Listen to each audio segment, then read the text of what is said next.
कि हमारा ऑर्गेनाइजेशनल का लीगल स्टेटस क्या होना चाहिए।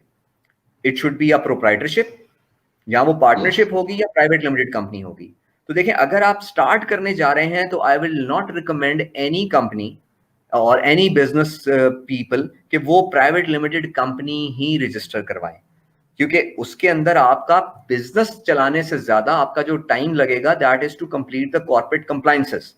जबकि अभी आपने बिजनेस में एंट्री ही नहीं की तो आपको नहीं मालूम कि उसके इश्यूज क्या हैं। तो इट्स बेटर कि अगर आप इंडिविजुअल हैं तो come up as a proprietor. अगर आप एज अ पार्टनर आ रहे हैं, दो दोस्त मिलके काम कर रहे हैं या फैमिली मेंबर्स मिलके काम कर रहे हैं, तो then come up with a partnership. तो आपका लीगल स्टेटस जो है पहले दर्जे में वो डिफाइन होना चाहिए। You need to have your own branding. तो पहले आप अपना मार्केट प्लान डिसाइड कर लें, उसकी आप ब्रांडिंग कर लें। ब्रांडिंग से मुराद मेरी ये है कि आपने उसका नाम डिसाइड किया, लोगो डिसाइड किया, फिर आपने उसके विजिटिंग कार्ड्स या आपने फेसबुक पेज बना लिया। Now once you start working on those areas, तो आपको खुद से आइडिया हो जाएगा कि अभी इस वक्त यहाँ पर क्या क्या चीजें चल रही हैं। You can also with at the same time you can also start getting knowledge about the tax issues as well. तो आपका जो प्राइमरी फोकस होगा वो होगा आपका बिजनेस, कि how you are going to generate the sales, how you have to reach your target audience, और उनके फीडबैक के ऊपर आपकी प्रोडक्ट की डेवलपमेंट।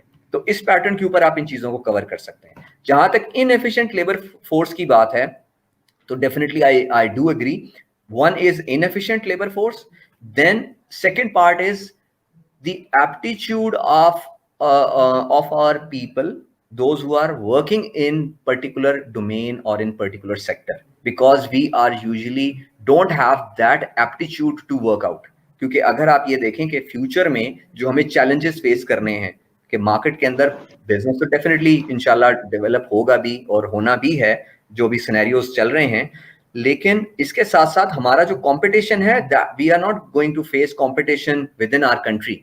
अब हमारा कंपटीशन जो है वो सिर्फ हमारे नेबरिंग कंट्रीज के साथ नहीं होगा ड्यू टू सी पैक।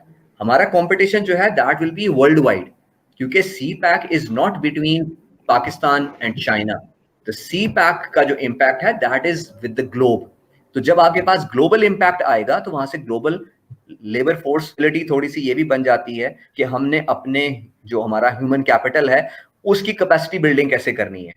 जिस तरह आईफोन के जो प्रेसिडेंट थे, उन्होंने जब उनसे पूछा गया कि आप जो अपना आईफोन की मैन्युफैक्चरिंग है वो चाइना से क्यों कराते हैं, तो सबसे पहला पाकिस्तानियों को तो झटका लगता है कि आईफोन चाइना से क्यों मैन्युफैक्चरिंग करवा रहा है। तो रीजन ये है कि उसका जवाब ये था कि जी हम इसलिए कराते हैं because they have a proper talented skilled force that is required. तो जब हमारे पास वो स्किल्ड फोर्स नहीं है तो हमने उसको डेवलप करना है, और उसकी डेवलपमेंट के लिए जो पार्ट मैं प्ले कर सकता हूं वो मुझे उसके अंदर रोल प्ले करना पड़ेगा।